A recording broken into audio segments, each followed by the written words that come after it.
Alright, so a lot of shit's changed since I made the first one of these, and, you know, I've been talking a lot of shit about certain teams, hyping up certain other teams. It's been a while since I made one of these. There's a lot of shit has changed, so we'll start off with just some, we'll do top five, but I'm going to start off with a few honorable mentions. I like the Phillies, I like the Braves, I like the Cubs. The Cubs every fucking year do that shit where they start off slow as fuck and everyone thinks Milwaukee's gonna win the division, and then here they come.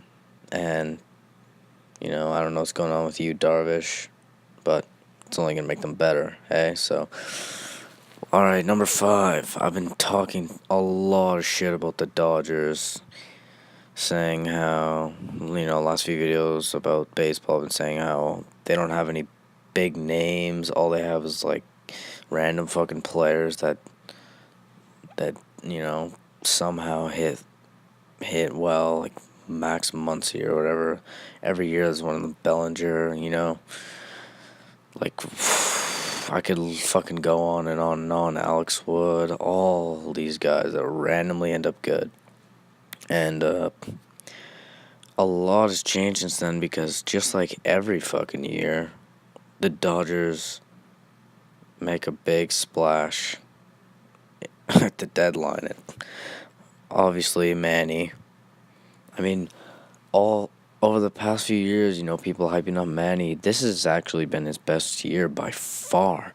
Usually he's a guy who doesn't walk a lot. He's more of a guy who's just going to hit home runs, hit 300, but he's not going to have a really good on base. But he's really changed that narrative this year. He's been fantastic this year. I'm usually not a big Manny guy, but he's really, really just been a great player this year. And I think I was talking shit about Chris Taylor a lot. Now that I don't need him anymore, and now they've definitely got big names on that team. I like the Brian Dozier. Man, like, Brian Dozier is having an off year, but, he's a great fucking player every other year than this one, and it seems like every player that comes to LA gets better, so, they're like the Cubs. They just start off so slow, usually, and then make a fucking big-ass win streak. Like, last year, they didn't start off crazy. It was more, everyone was talking about the Astros early, and then it was the mid season that they really started to get hype, and we'll go on and we'll just we all know what the Dodgers are good at. They always have good pitching. Obviously they have Kershaw, but the offense is better now. I have them at 5. Number 4, I've got the New York Yankees.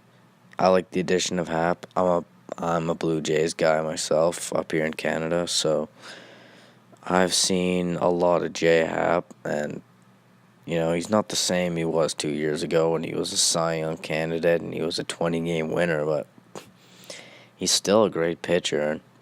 The Yankees, if you looked at that pitching staff and not the bullpen, you were like, man, how the fuck are they winning that many games? It's Severino and the fucking bums, but I really like, the addition of Happ.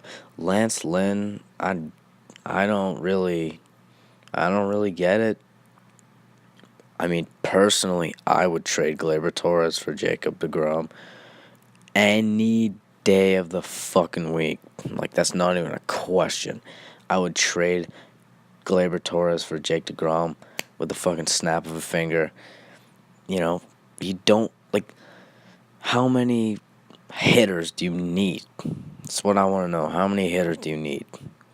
You've got Judge, you've got Gardner leading off, you've got Stanton, Gregorius, Andujar, Hicks, like all these fucking guys that are really good hitters, and defense wins championships. Every team, you need defense, and pitching is part of defense in baseball, and I like the Zach Britton addition a lot, actually. I think, if you're going to improve your strength, might as well do it. I mean, another thing, there's a lot of Yankee games on up here, and I hear the commentators. I forget what their commentator's name is, but he talks a lot about how he has got the same opinion as me, where you've got so many farm guys in your farm, you can't keep them all. It's impossible. So why would you not trade them? Like, you might as well just trade them. Not all of them are gonna end up good.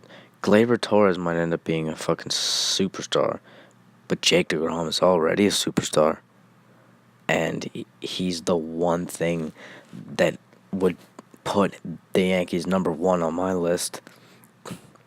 If I could, whew, man, if they had Jake DeGrom, because then in the playoffs, you're seeing Severino, DeGrom, and then like Happ and whoever else, and then the cycle repeats it.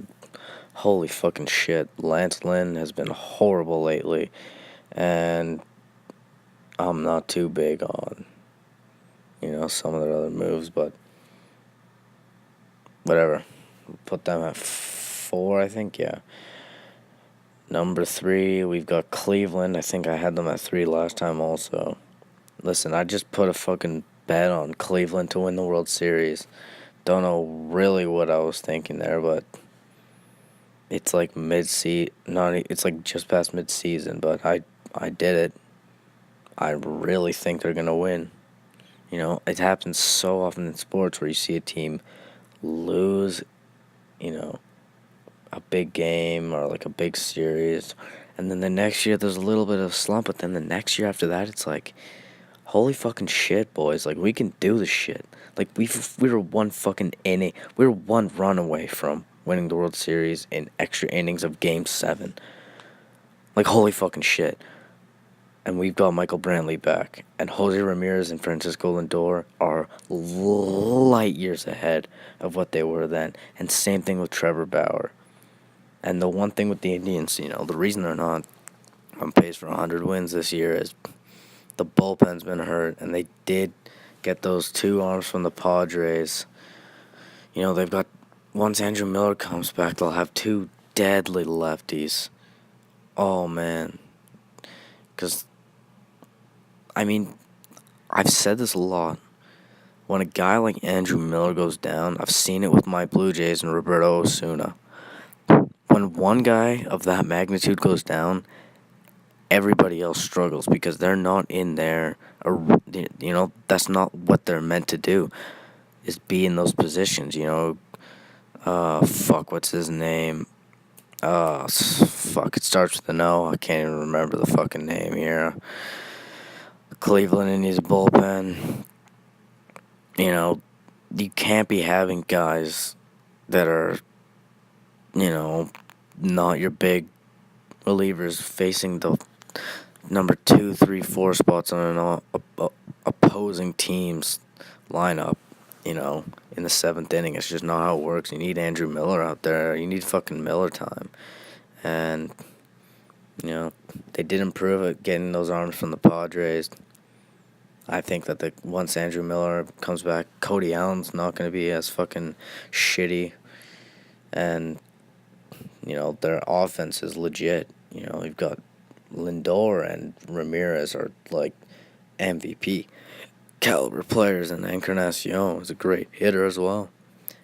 So, and Brantley, don't forget about him. And number 2 on this list, Houston Astros, and the only reason they're not number 1 is because of the Altuve DL stint, the first of his career.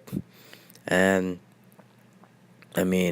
what was the one thing out of all the things in baseball, the one thing that if you're shitty in this category, you can easily improve it, and that's bullpen.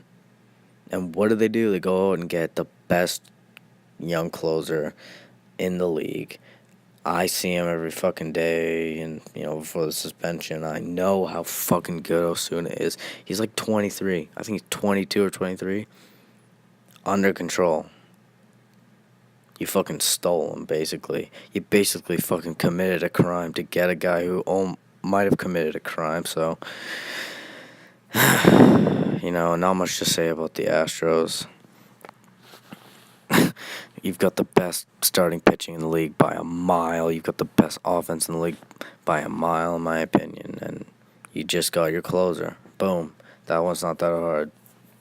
And you all know what this one is. Do I even have to fucking continue this video? It's the Red Sox, Chris Sale, David Price, and Porcello coming at you. And the bullpen is great. Kimbrel's not going to fucking blow any games. You've got MVP caliber guys like Mookie Betts and Benintendi and JD Martinez, and holy fucking shit, I don't even have to keep talking about them. We're going to just finish it like this. The Red Sox are the best team in baseball right now. And I don't think I have to explain. So, there we go. Part 2. Done.